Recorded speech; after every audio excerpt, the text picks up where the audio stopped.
You know, the problem, Gordon, that I see coming here is that we have an information gap in the middle class, and people still holding on to the old belief system.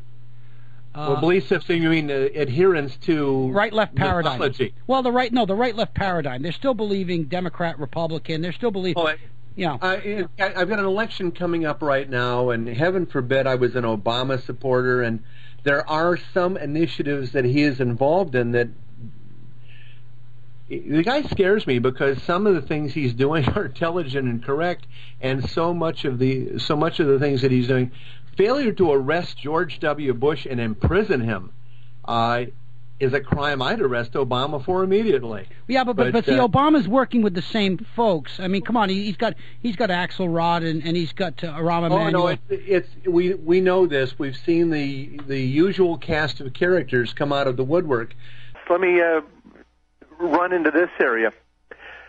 When the CIA and the military would not do what the Bush administration wanted them to do, a separate command structure through what was called the Joint Special Operations Command was set up, answerable only to the real Sith Lord, Vice President Dick Cheney, who took it upon himself to issue assassination orders, arrest warrants on his own authority, directing military units without any constitutional, congressional authority of any kind. He took over direct command of intelligence, military units, declared war on countries unilaterally himself around any possible structure in the American government. And did Bush know about it? I don't even know if Bush was around for 8 years. We never really heard from the bumbling fool.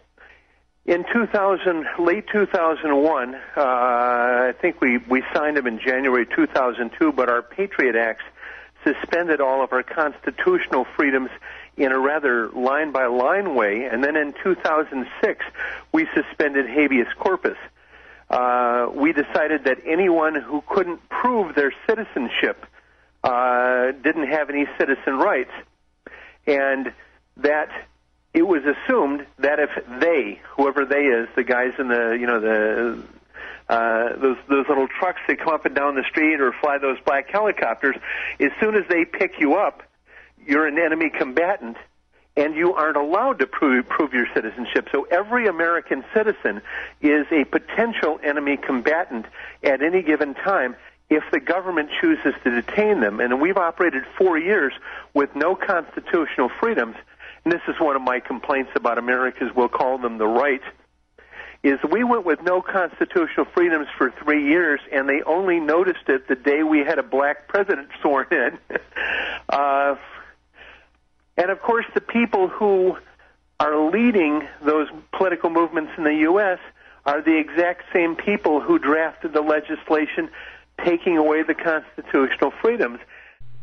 Well, but see, now here's the thing. This is why I've said so often that linking history to present events is not just a wish I have for the listeners. It's mandatory, and I've tried to push the books on people because it's so important that they make the link, because the historical links are what brings you into reality.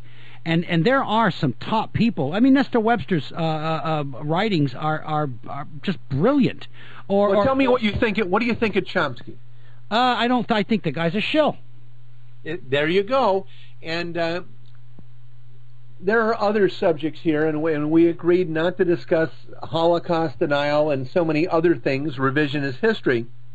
But every area of conspiracy theory, including those unnameable things, or 9/11 or anything else, but all dissent is controlled by the people we're dissenting against. All voices. If you hear it, if you haven't had to hunt through the sewers to find it, and that's the only place we're going to be found, if it is arriving to you and it is reaching a broad audience, it is a lie. Because if it was the truth, anyone telling the truth will be killed, crushed, or dismembered. And you're probably listening to two people that have, I don't know how many times you've been threatened, but I have reader comment sections, and all I get every day is, "Why are you still alive?" And the only answer to that is maybe I'm a shill, or someone suspects I'm still useful somehow. I suspect myself because I'm still alive, because anybody that's still alive isn't dangerous enough to kill. One of the most dangerous jobs in the world, I'll tell you. You want to go down in a plane crash? Be a United States Senator. Be a United States Senator and do something that threatens the Rothschilds. You'll be buried in a week. Paul Wellstone, of course, and others, many others. Oh yeah, the control of the U.S. Senate. They kill just enough people. They rig voting machines when they need to, and if that doesn't work, they kill who they have to. Oh yeah. Or Gordon, they'll drug you, and then they'll put an 11-year-old girl on your head and take pictures, and then when you wake up from the stupor you're in, they'll just say, "Look, take a look at these pictures, shut your mouth, and do what you're told." Oh, we have to admit that people are weak. I was talking with someone on a similar show about a week ago, and this is someone that had, as with so many, had been financially destroyed. And the livelihood of his family is in serious threat. And he's thinking, Gordon, if they came to me with the right offer, I'd have to take it because my family's got to survive. And would you blame me for it? And I said, no. I would. I'd blame him. I'd blame him, and I'd kick his ass. I'd blame him, and I'd wring his neck right in front of you. Well, it's you're not selling out my grandkids or other people's grandchildren. Not on my watch. But see, we're supposed. This is the problem. A part of managing us wasn't just taking away our options and misinforming us. It's putting us in a situation where all you have to do, find a profession that the word crooked doesn't fit in front of. Politician, crooked. Supreme Court justice, crooked. Doctor, crooked. Lawyer, crooked. Crooked mayor, crooked policeman. We're supposed to mistrust absolutely everyone. It's supposed to create a feeling of helplessness in us. We're supposed to believe that it's impossible. And of course, this is this left and right issue. It isn't just that we're meant to hate everyone, but the president's a Muslim. The president was born.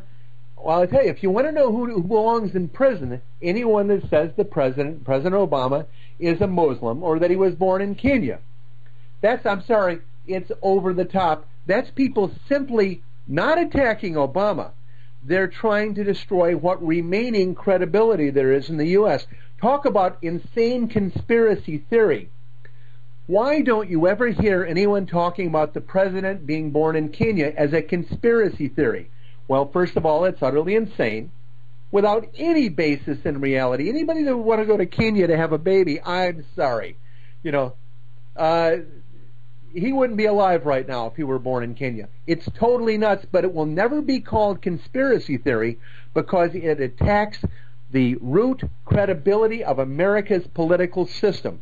It destroys the faith of the American people in their own political system. And if you have no faith at all, you will never try to reform or fix anything. So everything you watch on television will tell you that every CIA agent is a crook, every banker is a crook, and frankly, so many of them are. But we're supposed to believe that everything is hopeless. There will never be dissent. This is that Matrix movie thing again. We are sold this concept of our own helplessness. Everyone in the Pentagon is a crook. Everyone in the Department of Justice, every FBI agent is a crook. It's very rare that you'll find a TV series in the U.S., and this is something that you aren't exposed to that degree, where you'll have an honest, decent, heroic individual. Or if you do, everyone there is surrounded by our criminals.